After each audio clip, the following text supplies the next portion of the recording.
Alright guys, what's going on? Welcome back to another video. So basically, this video, I didn't really have enough content for one video on one topic in general.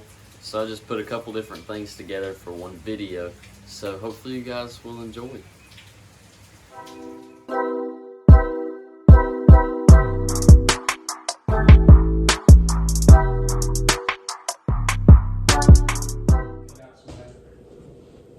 Alright guys, so what I'm doing right now is putting this scope on my AR.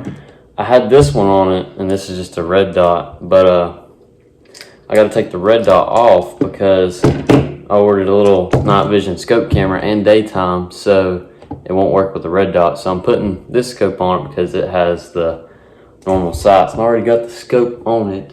I'm just trying to get the crosshairs lined up straight. I think that right there is pretty good.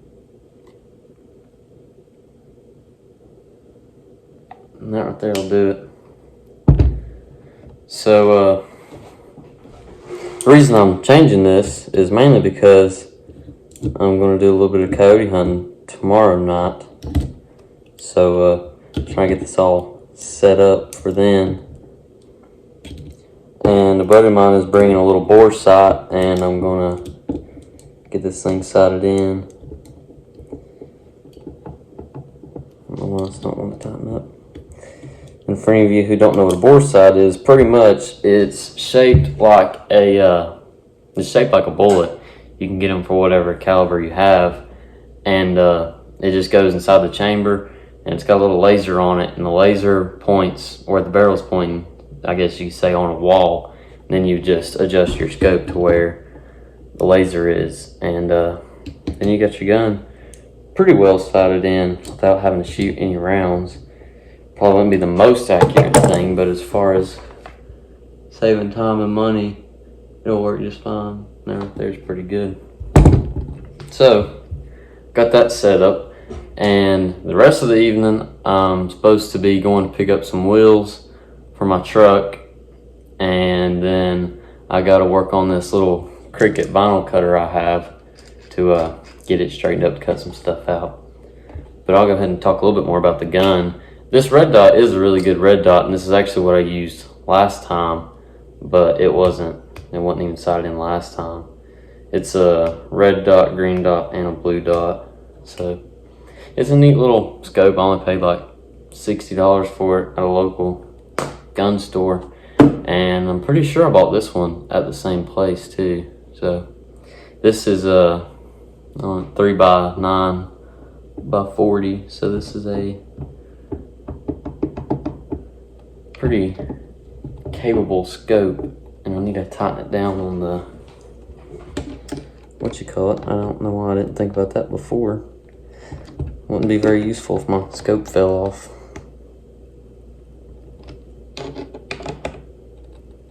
Alright, there we go.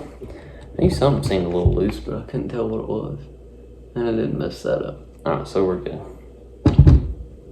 Alright, that's about it for now. And then I'll try to do a little bit of video with the bore sight, and then I'll video me picking up the wheels.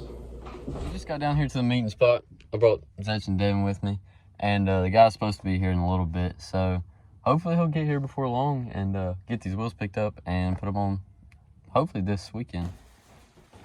Alright guys, so in these two boxes here I have some more coyote hunting stuff, or I'm pretty sure that's what's in it at least. So I'm gonna open it up and check out and see. Also went and bought a bore sight for my gun, so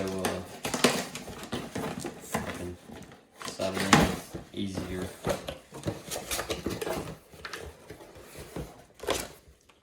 So that's just a call. That's actually for my brother's truck, and that's a call. So that means this box right here, one that's a little bit heavier, should be the goods for the gun.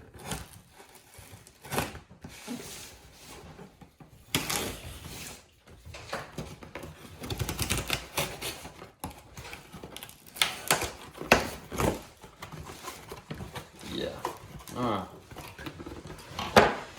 Get this thing here opened up and see if I can figure it out. And I think my cousin is actually going to come up this evening, and he's got a fancy thermal that's actually can see and do stuff with. So I think he's going to bring that up this evening, and we're going to see if we can get on some coyotes here. If it doesn't rain too, or doesn't stay so windy, because it's windy right now. So hopefully the wind will calm down, and we should be good. So this right here is the screen that goes on the back of the scope, so you can look through it. I guess you have to put batteries in there. A little roll of camo. That, pretty sure they send this, not necessarily for just like a gun, but they just send that so you can make the diameter of this right here bigger, so the scope of the camera will fit over it. Some little screws, scope mount, also a scope mount, infrared flashlight. So this thing's actually on right now, I think. Well, it is on. Okay, it's not on. If I had batteries in it, it would have been on. But either way, you can't see infrared, so. And now, this should be part of the scope itself. Yeah. So this is part of the scope.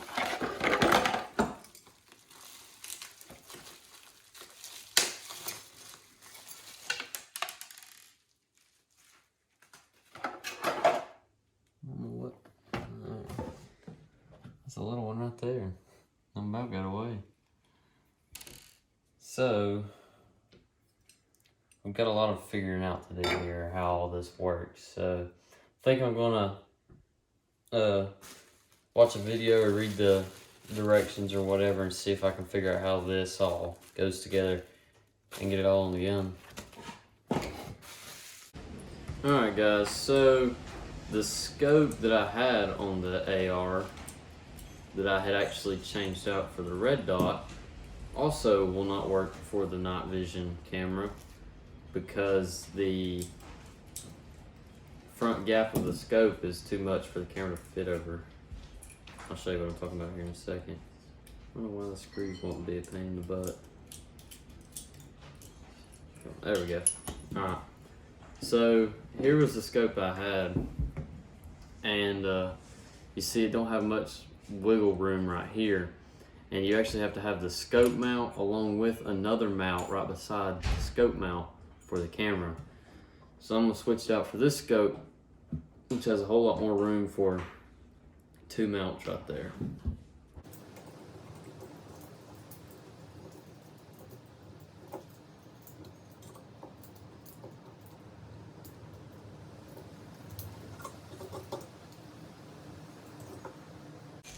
Put the scope, or the camera part, on the scope, the screen, whatever you want to call it.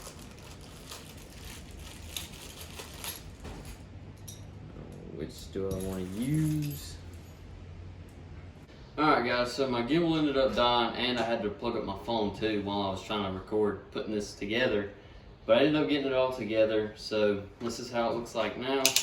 And I used the little camo tape that they gave with it to wrap around the hand grip and a little bit of the mag and up here.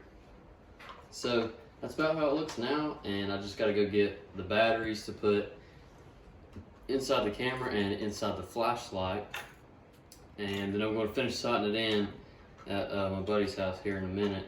We might try to coyote hunt tonight, just depending on how the weather does. I'm not sure yet, but as far as that goes, it's finished, and I'll catch you guys whenever I got batteries and I'm sighting it in. Alright guys, so I've got the gun pretty well dialed in. You can see the target way on down yonder. It's roughly about 100 yards, and I've got the gun pretty well dialed in. I've been hitting about the same little circle area, probably like a 10-inch little circle every time. So I'm gonna try it one more time just to make sure.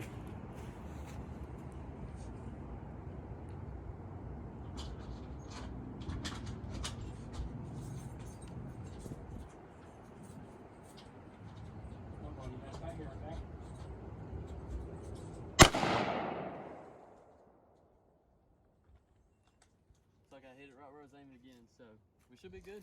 All right, guys. So I brought the 308 out here, and what I was talking about earlier, I was going to take a target way down there and shoot at it. That's right at 400 yards. And only thing this scope is sighted in with is a bore sight. So hopefully it's actually on. You can barely see the target down there. But I got a big old scope, so I can see it just fine.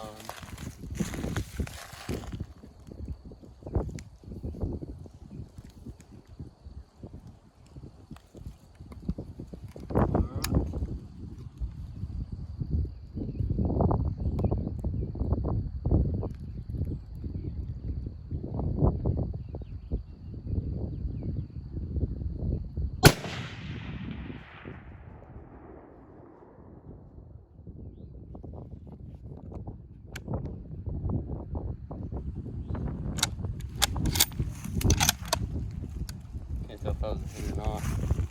I'm trying to remember. Oh, okay.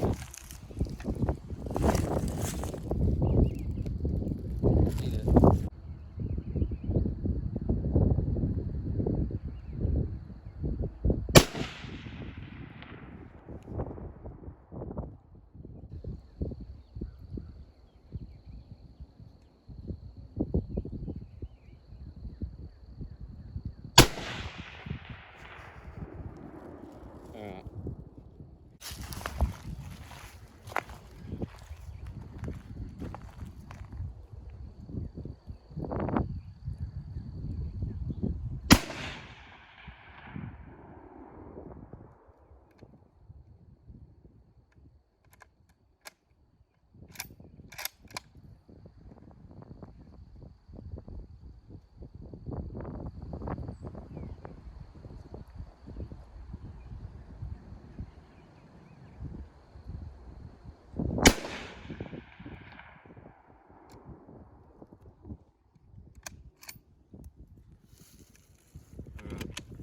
That's all we had, so now I'm going to go all the way down there, see if I hit the target. I got a feeling I probably didn't, but hopefully I did. Okay, guys, so I just got down here to the target, and I hit it 2 out of 5 times. You can see that shot right there, and that one right there, because I circled the ones that's already on there. And it looks like I sent one into the ground right here. Goodness, there's a big one right there in the ground. And a hole up there in the ground. So, I mean, not great, but I think the wind may have had something to do with it, honestly. Because it is quite windy up there. And by the time that bullet's traveling way down here, I'd say that's probably something to do with it. Because this shot, I was aiming right at the center every time. So if I was aiming right there and hit it right there, a gust of wind could have came through and just blew it right there. And notice how all my shots are pretty much to the right, like that one. All my shots are to the right. And that's the way the wind's blowing. So I think the wind did affect a little bit of that. Guys, so I'm getting ready to change the throttle position sensor on the truck because it has decided to fail. And it made my transmission act all up, so I think that's part of the problem with the transmission. But I did get the new wheels on. I'm gonna have to get some new tires for them, but they do look pretty good on the truck. Like I said, I just need the new tires, and I got them on this. Well, I got one on this side. I still gotta put the other one on up there, but I didn't get to it the other day. So yeah, I'm gonna go ahead and get to change this throttle position. I got that little hose right there off. It goes from the air box right here. So then 10 mil, this right here, gotta take that off. I hope that fits on there. It does. Alright, so now take this down here off.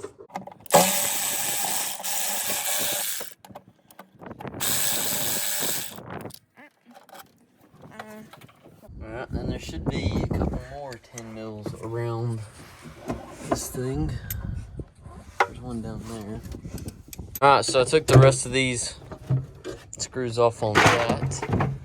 Move that, and then I gotta get a Torx bit and take off the throttle position sensor. And then hopefully that'll be the solve to the truck wanting to give me problems. Alright, so get this little Torx bit off. Be nice if I had a better ratchet. I'm getting this wheel off right quick.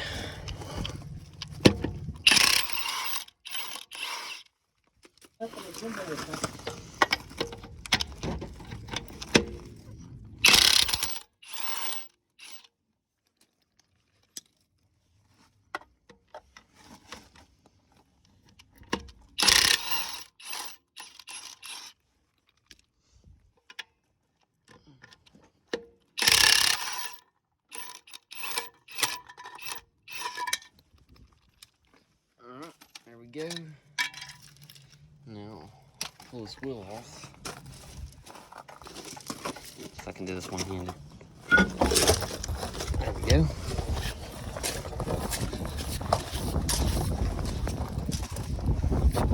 I'll roll this one over there.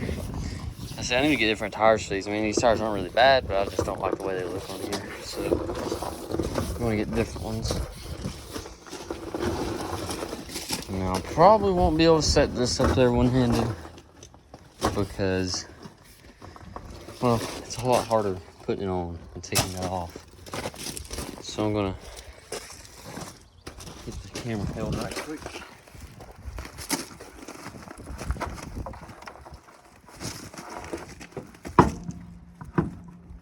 Oh, I go.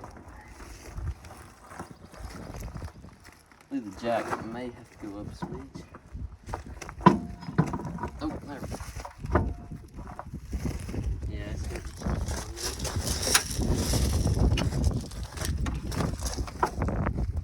There we go.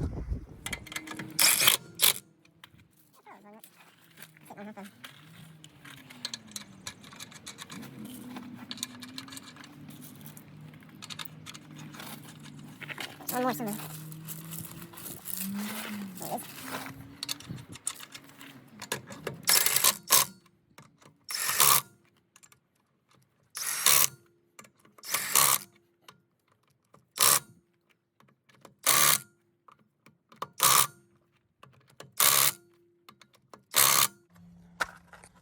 Alright, there we go. That's the last wheel on. I'm gonna set it down and finish changing that throttle position sensor. Finishing tightening up the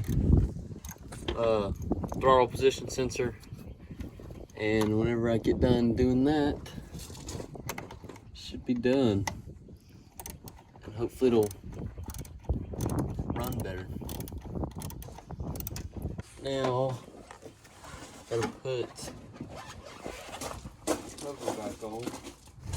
Alright guys, so I just started it and it's been running for a second. It seems to be doing fine. It didn't die like it did the last time, so I'm gonna take it down the road here in a minute and test it out and make sure it's shifting smoothly and all that. Alright, so we got the truck out after it was wanting to mess up right whenever I first got in, but we cleared the code. It seems to be doing fine now. It's interesting to be pulling up with. So, and these tires ride a whole lot smoother than the other ones did, even though the other ones weren't nothing crazy. These are a whole lot smoother. Fire truck. So yeah, and the transmission's shifting smoother too, so hopefully that solved our problem. I think it did. So now I just gotta get new tires for these wheels, or used ones, whichever one. And then should be looking pretty good. Alright guys, so hopefully you enjoyed the video, and I do have some videos coming up next, mainly on probably one topic in general. I'm going to do like a little series about it, so you'll just have to stick around and see what that is next coming up on the channel. So hopefully you guys enjoyed, and don't forget to like and subscribe.